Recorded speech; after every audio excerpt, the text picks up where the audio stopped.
Salut les devins, c'est Saikyo, il est l'heure pour moi de vous proposer ma review de l'épisode 105 de Dragon Ball Super. Et quel épisode on a eu là! Un épisode excellent, si ce n'est un des meilleurs en tout cas que j'ai pu connaître émotionnellement parlant dans Dragon Ball Super. Ce que je veux dire par là, c'est que peut-être que techniquement c'était pas le meilleur, peut-être qu'au niveau des combats c'était pas les plus impressionnants, et vous avez raison. Même au niveau de l'avancement du scénario, il n'y a pas grand chose qui a bougé. Mais c'est un épisode qui a su directement toucher mon cœur et qui m'a fait ressentir énormément de choses en le voyant. Alors que d'autres épisodes de Dragon Ball Super, qui sont mieux faits, des combats épiques machin, ne me font pas ressentir la même chose. Et de toute façon, je vous l'avais dit dans mon analyse de preview de cet épisode 105, rappelez-vous, je vous avais dit que la plupart des gens s'en foutent quand il y a un épisode sur Kame Sennin, etc.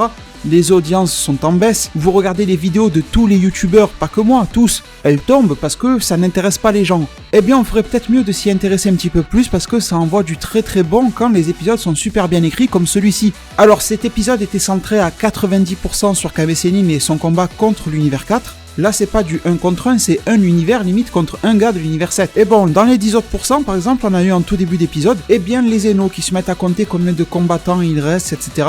Ils comptent sur leurs doigts, mais ils n'arrivent pas à dépasser 8 ou 9, là, je me rappelle plus. Et un petit peu comme un enfant dans la vraie vie qui est à l'école et qui n'arrive pas à compter plus loin, il va dire, bon, mais il y en a beaucoup.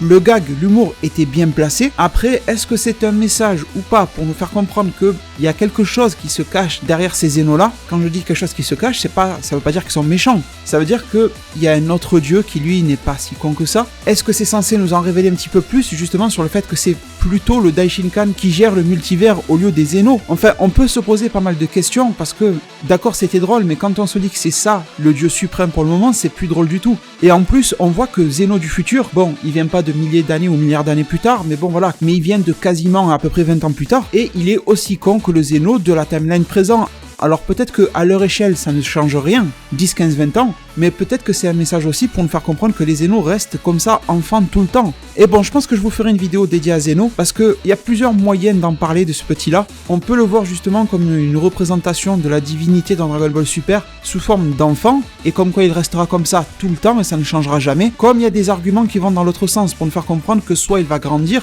soit il y a quelque chose au-dessus. Du coup, je vous en dis pas plus, j'espère pouvoir vous présenter cette vidéo-là dans les prochaines semaines, on va dire. Et derrière, on en arrive direct sur Kame Sennin, et qu'est-ce que ça fait plaisir déjà de le voir en mode observation. Alors c'est vrai que c'est un petit peu bizarre de le voir séparé du groupe, de Gohan, de Piccolo, etc.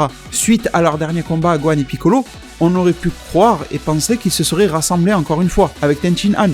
Bon, ça n'est pas le cas, et donc ça veut aussi dire que Tenshinhan est lâché tout seul quelque part. Allez savoir ce qu'il fout. Parce que tout le monde parle de Freezer, et vous avez raison, qu'est-ce qu'il est en train de faire? Mais Freezer, j'arrive facilement, histoire de combler les trous, à m'imaginer en train de torturer quelques gars à droite à gauche, vous voyez? Mais Tenshinhan, qu'est-ce qu'il peut faire? Se cacher derrière un rocher? Enfin, je sais pas. Et en fait, dans ce passage-là, déjà on comprend que Kame Sennin est différent des autres parce qu'il observe les combats de tous, cachés dans l'ombre, etc. et qu'il en apprend sur ses possibles futurs adversaires. Et qu'il fait même du repérage pour voir lesquels il laisse à Goku et lesquels il devrait se gérer lui.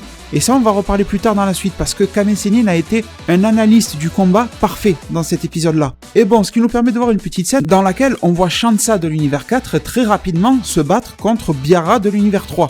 Le combat n'a pas duré, mais c'était pour nous montrer que chaque combattant cache ses petits secrets. Shansa, il a failli se faire éliminer, mais avec ces espèces de paix, là, il a réussi à se remettre un petit peu comme s'il volait sur le terrain. Et bon, pendant cette phase d'observation, il y a Kawe, on va l'appeler comme ça, je sais même plus comment on prononce, qui vient attaquer Kame Sennin un petit peu par surprise, mais lui l'évite très facilement, et déjà, on a quelque chose de cool, parce que cette KV de l'univers 4, qui ressemble beaucoup à Zarbon, comme je l'avais dit, avec son espèce de pendentif sur le front, etc., et sa couleur de peau, eh bien, elle a la faculté de pouvoir créer des armes, un petit peu comme des Green Lantern, voilà, grâce à son ki. Et ça, c'est très cool. Encore une fois, et je crois que c'est la 3e ou 4e semaine que je vous fais cette bonne remarque envers Dragon Ball Super, comme quoi on nous montre de nouvelles attaques rafraîchissantes pour la série. Alors c'est sûr, ça nous sort un petit peu des traditionnels Kamehameha et machin, mais ça fait vraiment du bien. Et là, on en est dans une étape de la série dans laquelle on nous remontre beaucoup, vraiment beaucoup de fois, les vieilles attaques d'époque, les Kamehameha, les Final Flash et machin, mais on est en train de nous en balancer de nouvelles. Et je vous jure que vraiment, moi, ça me fait super plaisir.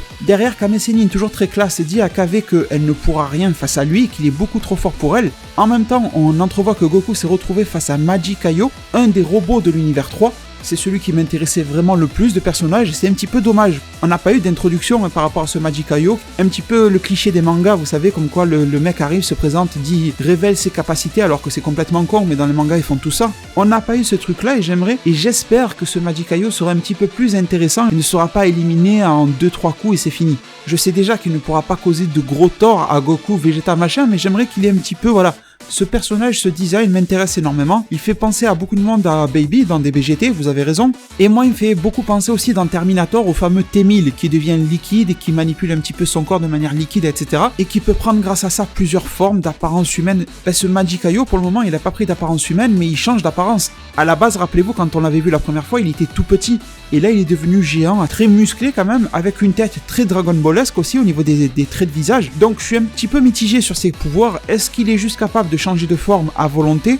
Ou est-ce que d'une certaine manière, il est capable un petit peu d'imiter l'adversaire qu'il a face à lui ? Parce que même s'il est beaucoup plus volumineux que Goku, j'ai l'impression qu'il était un petit peu en train de l'imiter. Regardez un petit peu le visage. Il me fait penser un petit peu à du Goku d'une certaine manière. Bon, je ne vais pas aller plus loin sur ça, je pense qu'on aura un magazine qui va nous le révéler d'ici très peu de temps. Et derrière, KV se rend compte que bon, ses attaques physiques ne fonctionnent pas sur Kame Sennin, et honnêtement, j'aurais cru que KV avait des attaques plus puissantes au corps à corps qui auraient été capables de mieux inquiéter Kame Sennin, mais en même temps c'est pas plus mal comme ça, et derrière, eh bien KV sort son attaque ultime, j'ai envie de dire, la séduction. Alors je sais que pas mal de monde vont croire une chose et d'autres vont croire l'autre, et en même temps vous aurez raison parce que c'était pas bien clair. Et même en ayant eu les traductions officielles de la animation sur le site Crunchyroll USA, les paroles qui étaient prononcées par Kame Sennin à ce moment-là, Krillin et tout ça, n'étaient pas bien claires pour nous faire comprendre si Kame Sennin s'était bien maîtrisé ou pas trop. Mais moi je vais vous expliquer ce que j'en ai compris, n'hésitez pas à me partager en zone commentaire votre ressenti par rapport à ça.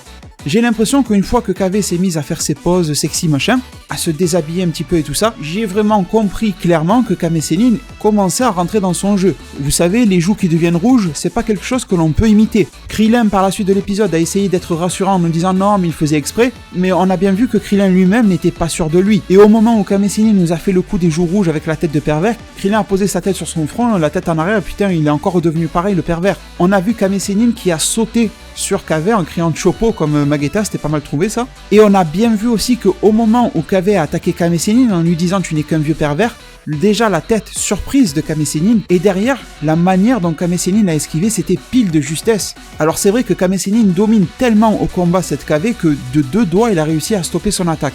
Et là derrière, Kame Sennin s'est remis dans le bain. Mais je pense que durant cette partie-là d'épisode, Kame Sennin a complètement flanché. Mais que grâce à son entraînement récent, grâce à Plume machin, entraînement un peu débile, mais bon voilà, il a pu retrouver ses esprits.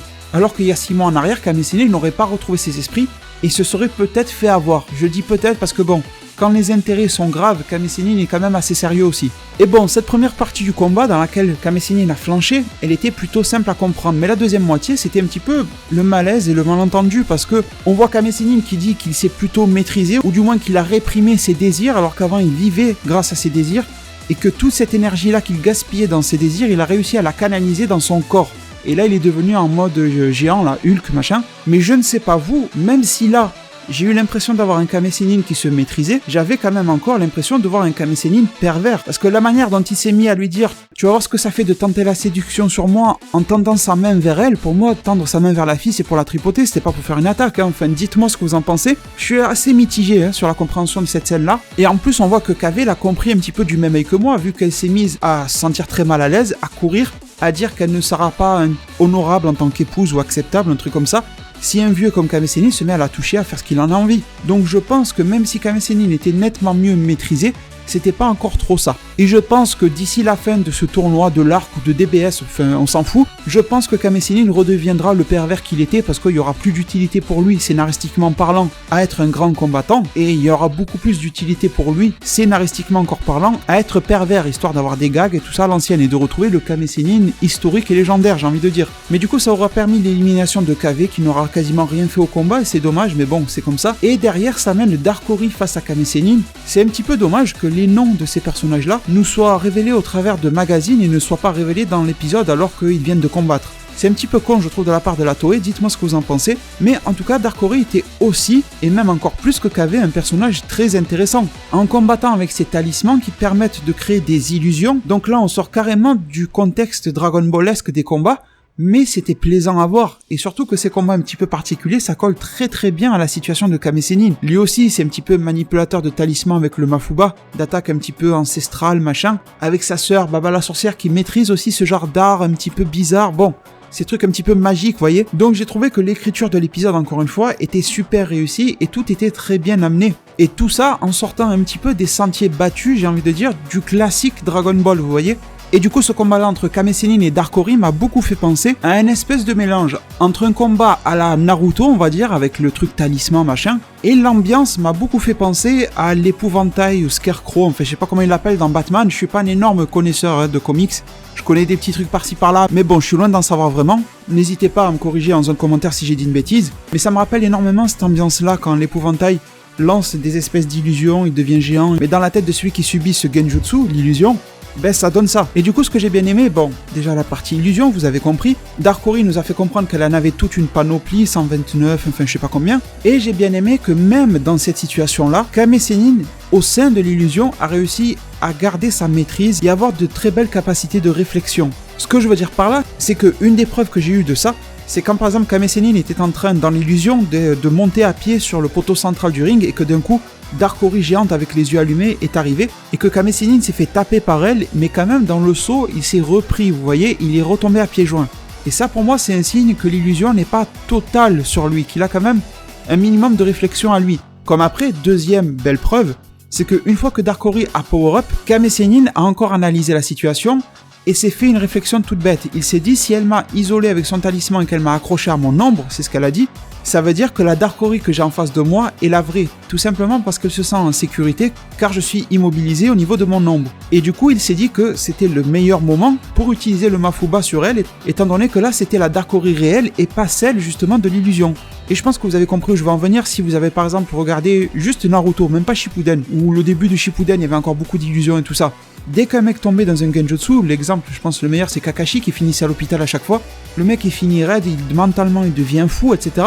Kame Sennin était quand même très serein. Et là où je vous disais en début de cette vidéo que Kame Sennin a été un analyste parfait du combat, c'est aussi parce que, si vous voulez, j'ai eu l'impression que c'était limite Toriyama qui était en train de nous parler. Parce que si vous êtes un petit peu du genre à suivre les interviews qui se font, etc., il y a eu une interview récente que j'avais partagée sur Facebook et Twitter. Je n'en avais pas parlé en vidéo parce que je trouvais pas ça non plus fou. Mais en tout cas, c'était d'un producteur de l'anime Dragon Ball Super qui nous disait que Toriyama lui-même avait cette volonté précise et particulière que les 10 membres au tournoi du pouvoir soient l'équipe que l'on a là. Kame Sennin y compris, et qu'il avait un but pour chacun d'eux. Eh bien, j'ai l'impression qu'une partie du but de la présence de Kame Sennin nous a été révélée ici. Kame Sennin a dit lui-même que Goku et les autres sont surpuissants, mais ils n'ont pas forcément la force d'esprit qu'a Kame Sennin pour se battre contre des adversaires chiants comme Dark Ori. Kame Sennin n'a pas dit chiant, mais en gros c'était ça, hein. C'est-à-dire des adversaires qui ne ressemblent pas aux adversaires classiques de Dragon Ball. Freezer c'était la surpuissance, Cell c'était la surpuissance, alors bon ils avaient leur capacité spéciale, un petit peu il en faut bien. Le seul qui était vraiment plus particulier c'était déjà Majin Buu, et vous avez vu à quel point Majin Buu a été un énorme problème pour toute la bande à Goku comparé aux autres. Et Kame Sennin lui, il a les réponses à pas mal justement d'adversaires particuliers. Comme ici pour Dark Ori, le Mafuba. C'est une adversaire en force brute, Vegeta lui met une claque et c'est fini. Mais peut-être que voilà, sur Vegeta ou sur Goku, une illusion les aurait rendus fous. Elle aurait pu envoyer Vegeta dans une zone où Goku le rend malade, enfin le rend fou d'énervement, etc. Elle aurait pu envoyer Goku dans une zone où il voit ses proches mourir, enfin bon. Vous voyez, il y aurait pu avoir pas mal de choses. Et clairement, j'y reviens, mais j'ai adoré cet épisode-là, parce que cette classe au combat de Kame Sennin, pour moi, dans Dragon Ball, il y a peut-être que lui qui l'a, vous voyez. Je vais me citer moi-même, pas parce que je suis égocentrique, mais juste parce que j'ai vraiment envie de vous le répéter. Quand on voit Kame Sennin combattre, c'est pas juste du combat, mais c'est l'art du combat. Et c'est ça qui est énormissime avec ce personnage-là quand il est bien traité. Quand c'est comme l'épisode 89, c'est la merde. Mais du Kame Sennin façon épisode 105, j'en veux tous les jours, sincèrement. Et derrière, le Mafuba est lancé et le Mafuba est réussi. Kame Sennin n'aura même pas essayé de faire virevolter Dark Ori dans tous les sens pour la balancer, il l'a juste foutu dans la fiole on va dire, et il l'a balancé dans le monde du vide et c'est bon, elle est éliminée. Ce qui nous a amené à une scène que j'ai beaucoup aimée aussi. L'animation était un petit peu en dessous du reste de l'épisode, mais bon, c'est pas grave. La phase d'énervement entre Kitera et Beerus. Ça ressemblait à une phase de chamaille et d'énervement, mais j'ai trouvé que de la part de l'Ato Animation, c'était bien. Pour moi, là, j'avais une prise de parole de l'Ato Animation qui nous disait « Ce que vous venez de voir est autorisé dans le règlement ». Par le biais de Zeno, vous voyez, qui ont fait leur sale tête en disant « On vous dit que c'est bon, c'est accepté, ça passe ». Et ça, dans les précédents épisodes, c'était quelque chose que je pouvais justement faire comme reproche à l'Ato Animation. C'est-à-dire le manque de prise de parole sur certains trucs, nous laisser dans le flou sur ça, ne pas nous dire si ça ou ça c'était bon. Enfin, souvent quand je finis un épisode de DBS, j'ai plus de questions que de réponses. Et là, forcément, j'ai des questions par rapport à l'avenir, mais par rapport à cet épisode-là, je n'ai pas de questions. Tout était clair. Dans mon analyse de preview, je vous demandais si Kame Sennin allait se faire éliminer pour disqualification, etc. suite à triche. Eh bien, la Toei Animation vient dans cet épisode-là et nous dit noir sur blanc que non, c'est autorisé. Il n'y a plus de discussion possible, vous voyez. Tout comme j'aurais aimé dans l'autre sens qu'elle nous dise non, c'est pas autorisé et on le disqualifie. Dans les deux cas, la prise de parole est là. Et c'est ça que je demande à Dragon Ball Super. Je suis personne pour demander, vous m'avez compris, hein. Mais en tout cas, c'est ça que j'aime voir dans la série. Bon, en tout cas, on a aussi la preuve que les règles sont en quelque sorte évolutives. Du moment où ça plaît à Zeno, ça passera. Donc attendez-vous encore à d'autres modifications par la suite. Là, c'est la deuxième que l'on a. Bon, derrière, pendant que Kame Sennin jubile, on a Ganos qui se ramène face à Tortue Géniale. Ganos ne cherche même pas à comprendre et se transforme, un espèce de Super Saiyan des oiseaux. C'est un petit peu bizarre ce que je dis, mais ça m'y a fait penser. Et je vous avoue qu'en termes de design, Ganos était 100 fois mieux sous sa forme basique que sous sa forme d'oiseau. Hein. Bon, pour moi, il n'y a pas photo. Mais bon, c'est vrai qu'on aurait pu y penser, et si vous y avez pensé à ça, vous êtes très fort, parce que moi, en tout cas, je ne l'avais pas vu venir alors que c'était gros comme un camion. Il suffisait de regarder les pieds de Ganos, de voir qu'il avait des pieds d'oiseau, pour pouvoir se dire qu'il pourrait se transformer en oiseau. C'est con à dire, mais ça a l'air de sortir de la maternelle, mais c'est la vérité. Et derrière, ce power-up ne sera pas non plus suffisant. Encore une fois, le maître au combat Kame Sennin parle, et surtout, il agit. Et le premier coup de Ganos est renvoyé comme une merde, hein, c'est clairement le mot. Kame Sennin lui dit qu'il lit dans son style de combat comme dans un livre ouvert, et c'est le cas, et qu'il arrive à renvoyer sans aucun problème toutes ses attaques. Du coup, sous le coup de l'énervement, Ganos fait une espèce d'attaque de ki, assez intéressante encore, un petit peu comme des espèces de ciseaux, de lames de ki sur ses mains. Et même si Ganos devient un petit peu plus rapide, Kame Sennin le gère toujours très facilement, sans limite transpirer.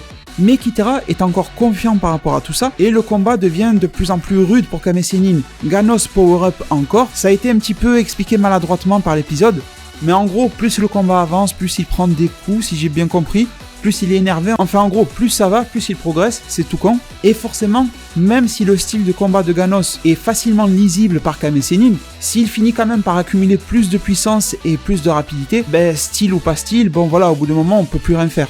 Et justement, Kame Sennin commence à se faire enchaîner, coups dans le ventre, etc. On sent que là il est en train de morfler. Au bout d'un moment, il fallait bien qu'il y ait un adversaire dans ce tournoi du pouvoir qui cause des problèmes à Kame Sennin. En plus, Kame Sennin vient d'utiliser le Mafuba. Le Mafuba, c'est censé vous vider pas mal quand même de votre énergie. Donc comprenez bien là que le Kame Sennin qui affronte Ganos est loin d'être au top de ses capacités. Et on peut dire que quand même, il gère vraiment. Et au passage, je ne rentrerai pas du tout dans la polémique. Le power-up de Kame Sennin, machin. Pour moi, c'est quelque chose qu'on a déjà compris depuis le début, même avant que Dragon Ball Super ne commence. Dans le film Fukasu no F, on a bien vu à quel point Kame Sennin avait été power-up. On l'a revu dans le début de l'anime Dragon Ball Super. Et on l'a revu, j'ai envie de vous dire, dans l'épisode 89, qui était un espèce de semi-filler. Mais on nous avait encore envoyé en pleine tête que Kame Sennin avait progressé. Alors, qu'on soit d'accord ou pas, c'est libre à vous. Mais c'est un fait, et j'ai pas envie de relancer ce débat-là, je trouve que ça sert à rien. Surtout pour un personnage de Kame Sennin, c'est plus un personnage emblématique qu'un personnage qui va faire avancer l'histoire comme un Vegeta ou un Gohan. Et derrière, bon, ça sent la raclée pour Kame Sennin, pendant que Goku Super Saiyan 1 est en train de se faire étouffer, là, attrapé dans tous les sens par Magikaio. Et derrière, on a eu encore quelque chose de cool.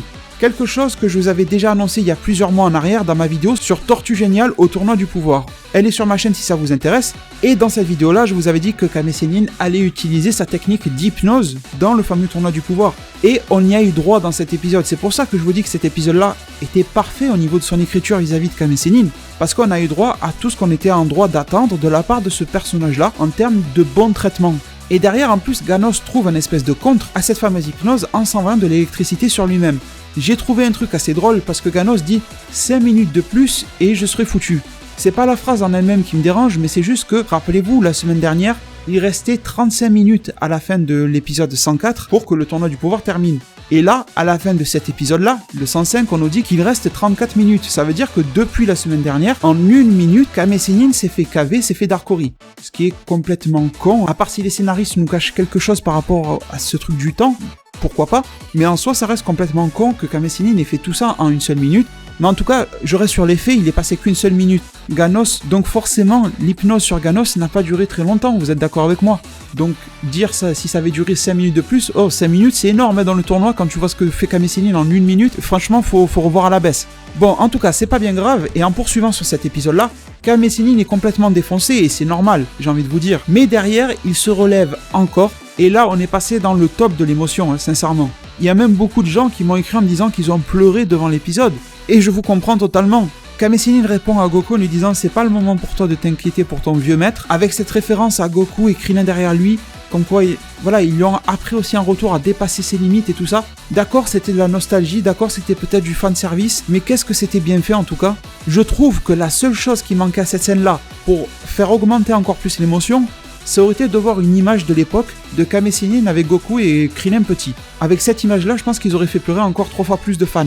Et derrière, Kame Sennin, d'une manière épique, balance un Kamehameha. Il le prépare sous sa forme normale, d'un coup il devient musclé, et il dit à son adversaire Ganos « Voici mon plus incroyable et plus gros Kamehameha ». La scène était juste magnifiquement réussie, je ne sais pas si vous avez quelque chose à redire, j'ai complètement adoré. C'est un épisode que je vais vraiment revoir beaucoup de fois parce qu'on peut faire difficilement plus prenant émotionnellement parlant comme épisode. Et en plus c'est pas tout parce que derrière, bon, Ganos est éliminé, c'est bien beau, l'univers 7 jubile un petit peu, mais Kame Sennin s'effondre, Krillin veut se jeter sur le ring du tournoi du pouvoir pour aller aider son vieux maître. Derrière, Shin le retient parce que sinon ils vont se faire détruire ou quelque chose comme ça, en tout cas il va y avoir une sanction. Et se sentant désespéré, Krillin crie Goku, il le crie très fort en plus avec sa doublure. Je vous le rappelle pour ceux qui ne le sauraient pas, mais je pense que tout le monde le sait déjà. La doublure vocale de Krillin, c'est bien sûr la même que celle de Luffy de One Piece. Et Luffy dans One Piece écrit pas mal de fois, donc quand vous entendez Krillin crier, ça voilà, forcément le parallèle est là. Bon bref, Magikaio dit encore à Goku qu'il ne va pas le laisser partir, mais je pense que là c'était le pire des moments pour venir emmerder Goku. Goku passe en Super Saiyan Blue, se téléporte auprès de Kame Sennin pour aller l'aider le plus vite possible. Il a entendu le cri de détresse de Krillin, il a vu Kame Sennin tomber, il ne peut pas supporter ça. Et encore Magikaio s'en sort bien parce que Goku aurait pu lui en foutre une bonne dans la gueule et le calmer. Et derrière, on a quelque chose que l'on a, j'ai envie de dire, quasiment jamais eu dans ce tournoi du pouvoir. Goku qui dévoile au grand jour ses émotions quand quelque chose de triste arrive dans ce tournoi du pouvoir. La seule fois dans le tournoi du pouvoir où Goku a montré une certaine forme de fortes émotions, on va dire, c'est quand l'univers 9 s'est fait détruire. Et bon, après la série est beaucoup plus retombée sur un ton de rigolade, hein, c'est vrai. Et là, on a un Goku qui vient pour essayer de réanimer justement Tortue Géniale. Alors je me suis un petit peu promené sur les réseaux sociaux et j'ai vu pas mal de monde parler d'une technique spéciale de réanimation liée au Super Saiyajin divin, etc. Et j'ai vu aussi pas mal de gens dire oui bon maintenant suite à la lumière bleue qu'il y a eu quand Goku a fait cette espèce de technique et qu'il a perdu le Super Saiyajin Blue, qu'il est devenu sur sa forme normale, Goku a échangé son Super Saiyan Blue en échange de la vie justement de Kame Sennin. Sincèrement, au vu des quelques éléments que l'on a là, je n'en suis pas sûr mais je pense pas, hein. Franchement à 85-90% je pense que non. Je pense que Goku a toujours le Super Saiyan Blue et je pense que la technique que Goku vient d'utiliser là, c'est à peu près la même que celle que Piccolo lui-même avait utilisée dans l'épisode 72 pour réanimer Goku, sauf que ça n'avait pas marché, rappelez-vous, et à la différence près que ici Goku l'a utilisé en mode ki divin, donc ça doit être plus puissant, enfin plus régénérateur machin. Mais je pense pas que Goku ait échangé sa forme divine pour la vie de Kame Sennin, je pense pas qu'on en est là, franchement.